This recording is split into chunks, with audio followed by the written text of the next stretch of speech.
Hi there. So, as you can see, we're in Almeria once again, but today there's going to be no meatballs. Today we just got Attila his first service. Yes, Attila's just had his first service. So while we're here, I just thought I'd show you a couple of additions that I've made since you last saw Attila. So let's go and do that. First of all, I fitted the charging lead for my maintenance charger. Now I didn't bother videoing that because it was so simple that it wasn't really worth videoing. I'll just show you why it was so simple. So this is why it was so simple. This is the first Royal Enfield I've had with really easy battery access. I mean, look at that, you can't get better than that. And all of the electrical gubbins they've managed to place nicely under the seat, because effectively there's no place in the side panels. They're very small. So unlike all the other bikes where everything gets crammed in there, they've done a really neat and tidy job on these bikes by fitting all the gizmos between the two top frame rails. So yeah, fitting the charging cable was dead easy. Just whip the terminals off, put the cables on, terminals back on, job done. So that was the one job we did. So this is the other job that I did. I fitted a quad lock mount for my phone. This is actually the quad lock from Norman, because now that Norman's got his smart CarPlay tablet, I don't really need a phone mount on the bars. So this is off Norman. But fitting this was actually more work than I thought it would be, because the bars have a variable diameter. So you basically have to fit whichever spacer you think is going to be appropriate, and then slide the whole thing up and down until it gives you a tight fit. So that was a bit weird, but yeah, we got that fitted. So yeah, he's just had his 300 mile 500 kilometer service, and on the ride home I'll tell you what else we've been up to and how I'm getting on with Attila so far. See you in a bit. Well, Happy New Year.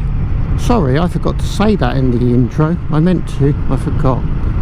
So yes, today is actually January the 3rd. I went to Almeria yesterday, January the 2nd. Left the bike there overnight so they could get started this morning. Now normally, obviously, with this only being a small service, that wouldn't have been necessary. I normally only do that when I need to do the valves with the engine cold. But at this time of the year, I was facing a bit of a problem, because they want the bike there early. So if I leave home at sort of 7:30 at this time of the year, when I come over the mountain there'll be ice and frost, or at the very least salty wetness. So going over the mountain early morning isn't really an option. Normally then I would take the motorway, which is the long way round, but at least it's easy riding.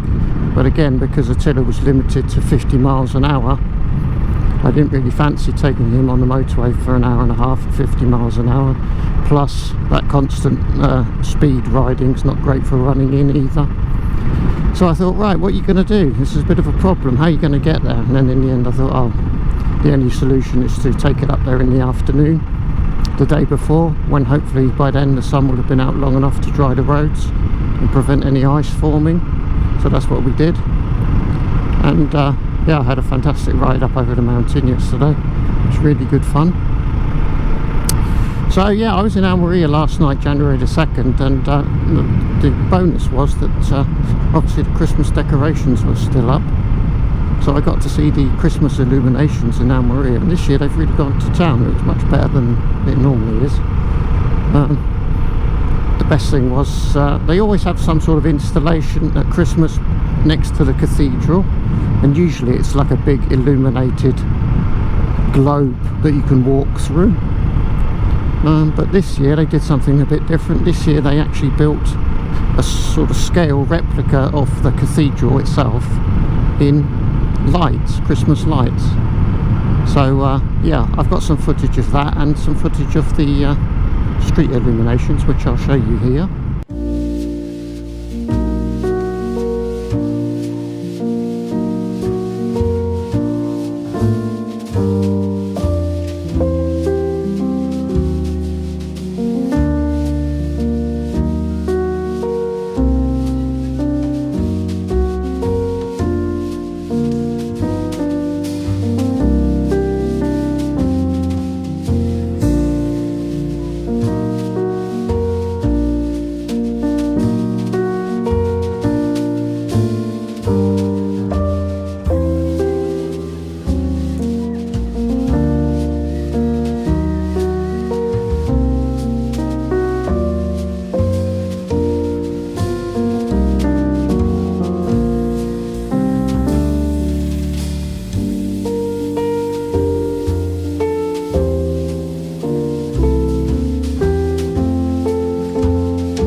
yeah, I enjoyed the illuminations last night. They were very pretty, and yeah, I had some tapas and some wine and a whiskey to finish off. It was a nice evening.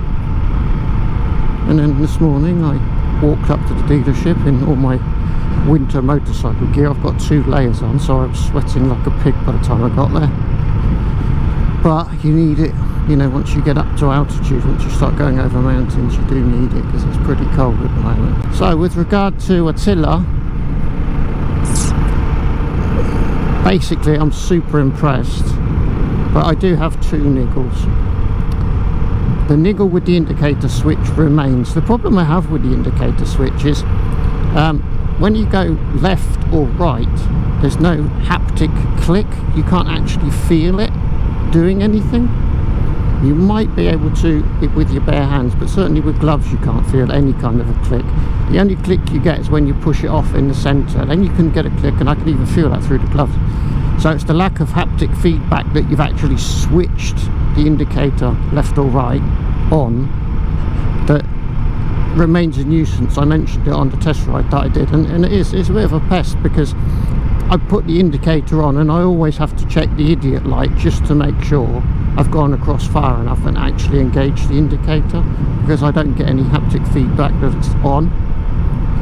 So yeah, that's a little niggle. It's not the end of the world. I'll get used to it. And like I say, basically whenever I put or think I've put the indicator on, I always check the lights on the dash just to make sure that I have.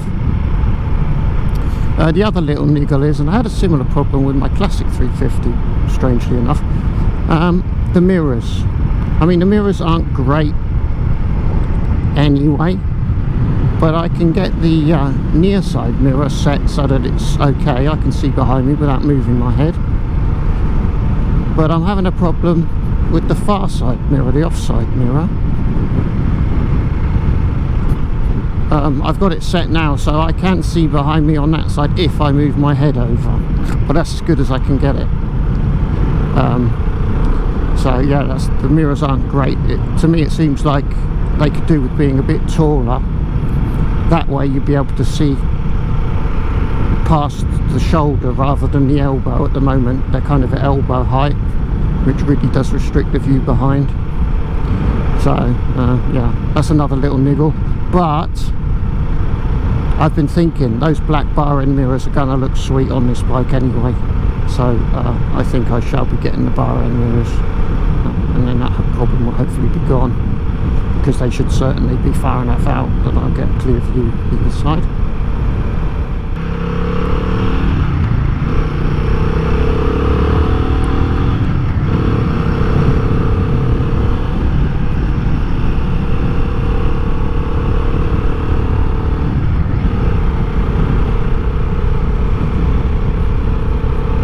But yeah, other than those 2 small niggles, I absolutely love the bike. And as I showed you just now, I really appreciated the way that they've placed the electronics on this bike instead of cramming everything into a side panel. You know, it's all nice there under the seat, and you've got plenty of room to attach things around the battery.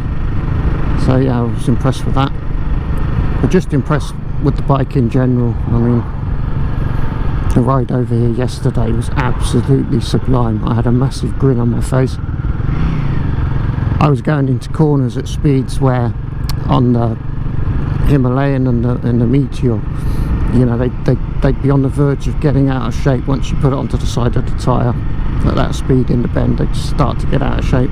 So I did the same with this, and it was just rock solid, and it just had so much lean angle left, and it felt like it had so much grip. I think you can probably go around those bends 50% quicker on this bike than you can on the other 2. So yeah, I might have to recalibrate my brain a little bit. But sometimes you get a bike that just feels so good on the side of the tyre, just so planted and so grippy. And that's what this delivers. And the only other bike that I had that inspired this much confidence was my Street Triple R. That felt exactly the same. You know, you could be right over on the edge of the tyre, and whatever the road threw at you, it would just be totally composed. and it just felt like you had a ton of lean angle left and a ton of grip left. So yeah, it's really going to be, I think it's going to be exactly what I was hoping it was going to be. I think it's going to be like a baby street triple once we get some heat into the tarmac and into the tyres. I think you'll be able to have a lot of fun with it. So now the first service is done, of course. That means we've got 2,000 more RPMs to play with. The first 500 kilometers I was limited to 4,000. Now for the remaining 1,500 I'm limited to 6,000. Thanks to Phil Gallagher over there in Somerset. He has a Guerrilla himself, and he told me that at 6,000 RPM equates to about 75 miles per hour in top. So that's as fast as I'm going to ever need to go, really. So basically now I can pretty much ride the bike like normal, just avoiding revving it out in the lower gears, basically. So yeah, that's what I'm going to do, just ride it more or less normally and avoid using the last 2,000 revs.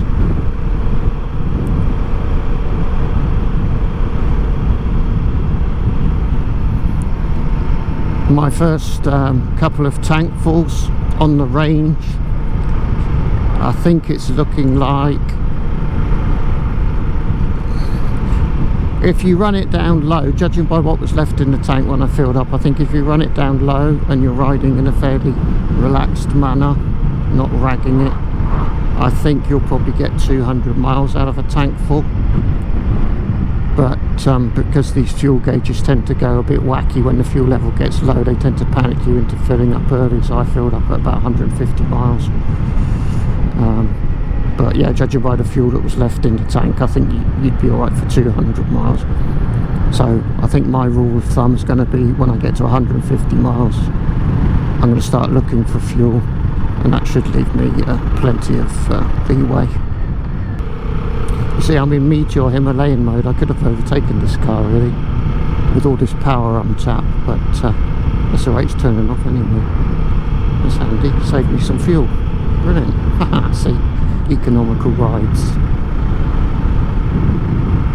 But yeah, really loving it. And the thing that is so good about this bike is the chassis. And I'm glad I got these tyres on there as well, because I have a lot of confidence in these tyres. I'm not going to be worrying about the tyres at all. So yeah, can't wait for the warmer weather to come. In case you were wondering, Norman's sump guard has been replaced, you know, under warranty. Didn't really mention that because it all happened at once. Basically, when they came to pick up my track bike and deliver the Guerrilla, the day before they were due to come and do that, the sump guard arrived. So the guy brought it with him, and once he'd loaded up the track bike and unloaded the Guerrilla and loaded up the track bike, he fitted the sump guard for me at home. So that was handy. So that got sorted out without me having to go to Almeria. So yeah, Motos Matilla, what can I say? What a great bunch of people. And we've already agreed a price for them to buy my Malaguti. Next time they're in the area, they want to come and pick that up. So Malcolm will be leaving us, but he doesn't get any use really. I use him maybe twice a year, and I'm paying quite a lot for the insurance. Surprisingly, it's not cheap to insure a 50. So yeah, he can definitely go and get thrown at the scenery by some spotty youth for the rest of his days. That's what he was made for, really, wasn't it? For those of you who are curious, on my bike the fan does come on. It comes on quite readily. When it will always come on is like when I return from a ride and I leave the engine running while I'm opening the garage door and sorting myself out, and I just leave the bike stood there after a ride, ticking over. Almost invariably after a ride, when it's running, standing still, the fan will kick in. So it does come on quite quickly. So yeah, that would appear to be the case. So maybe some of you that have got a Guerrilla can try that for yourselves. After you've been for about an hour's ride, leave the bike running outside the garage for a couple of minutes and see if the fan comes on. At least that way you'll know it's working. Mine certainly is anyway. Yeah, so over between Christmas and New Year, I managed to get my jobs done. I have fitted the AOC CarPlay dashcam thingy to Norman successfully, and those videos would have probably come out by now. You'll have seen those. I'm very impressed with it, I have to say. Yeah, very impressed with it. As it is at the moment, new and working, it's spot on, you know, it does exactly what it says it should do, and it's quite intuitive to use. And in my case it was really easy to fit because I was able to power it off my aftermarket dual USB port which I'd fitted to normal. I don't know whether it will run off the standard Royal Enfield USB ports. So unfortunately I didn't try that out before fitting it to Norman. So if you do get one, let me know how it works out. I think it'll be alright. Initially the guy said he thought it needed peak times 8 volts and the USB port would only deliver 5, but then he got back to me, having spoken to the engineers, and he said no, in the current version it should only draw 5 volts.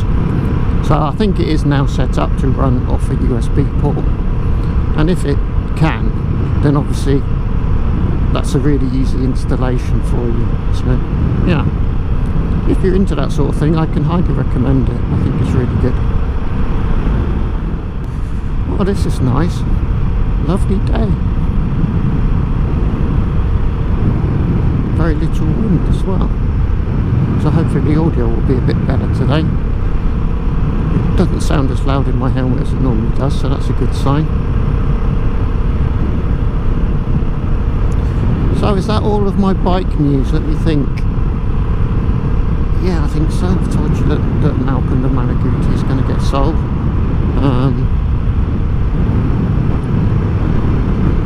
Yeah, I think that's about it. Norman's had his sump guard replaced. Yeah, I think that's about it. Yeah, this road, I came the opposite way yesterday on this road, and in a minute we're going to start climbing the mountain on this side, which is kind of fast open bends. It's a bit boring, but then on the other side you got going down, you got the more squiggly bends. Well, obviously coming here I was going up those squiggly bends, and yeah, on a twisty road it's always much better if you can go up it. It's much more fun going up it because you're on the throttle all the time, and you're not really using the brakes very much, whereas now going home I'm basically freewheeling. I'm not using much throttle, and I'm on the brakes quite a lot to control my speed, so it won't be as much fun riding back. But I'll tell you what, coming over here yesterday, I couldn't stop smiling. I mean, yeah, when you get a bike that feels that good on the side of the tyre, it just gives you so much confidence. You just think, oh man, I'm going to really enjoy pushing this bike hard, you know. So, yep, hopefully when the warmer weather comes, we'll be doing that. But for now, we're taking it nice and steady. So yeah, I think that's all of our news. Oh, I know, no, January, it's January the 3rd today. January the 2nd was Ruby's birthday. Unfortunately, I had to leave Ruby on her birthday. But she's staying with her granny, so that was alright, because granny actually made her a birthday cake with a candle in it. So she did alright in the end, and yeah, when I get home, she's going to get a consolatory sausage. So I think we'll wrap this video up now. Yeah, the ride back, as I say, is not that great because it's downhill. I'll definitely film the uphill ride for you one day, because yeah, it's quite good fun with this bike. So yeah, I think I'll wrap this one up there. We hope you've had a good start to 2025. Mine's been excellent. Everything's peachy. Really enjoying Attila, and yeah. But of course, by the time you see this, I suppose it'll be at least a week further on, won't it? So anyway, it's a bit of a belated New Year's greeting again, but there you go. So, yep, I'll see you in the next one. I think I'm going to be going out on Buddy next. I think I'll have a Buddy video for you, so we'll see how that goes. So, yeah, thanks for watching. Take care, and here's to a wonderful biking 2025. Bye-bye.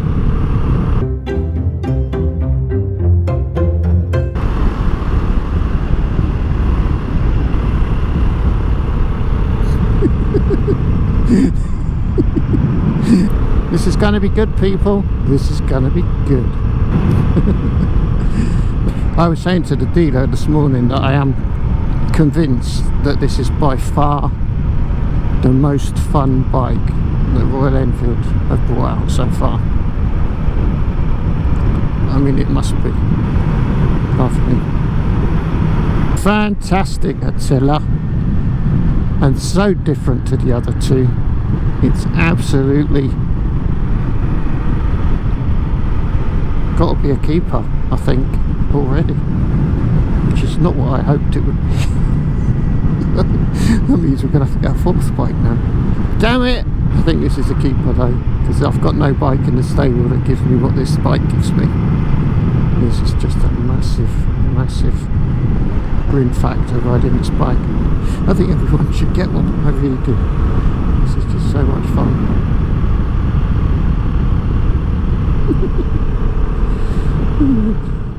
So Ruby, did you have a nice birthday at Granny's? Yeah, that was cake. Oh yeah, you like cake, don't you? Do you know what else you like? Sausages. And these sausages are from Scott, Wolfie and Lucky. Yes, your Pasadena pals again. Thank you, Scott, Wolfie and Lucky. Oh yeah. Oh, thanks, Scott, Wolfie, Lucky. Great sausage. Birthday sausage. Nice one.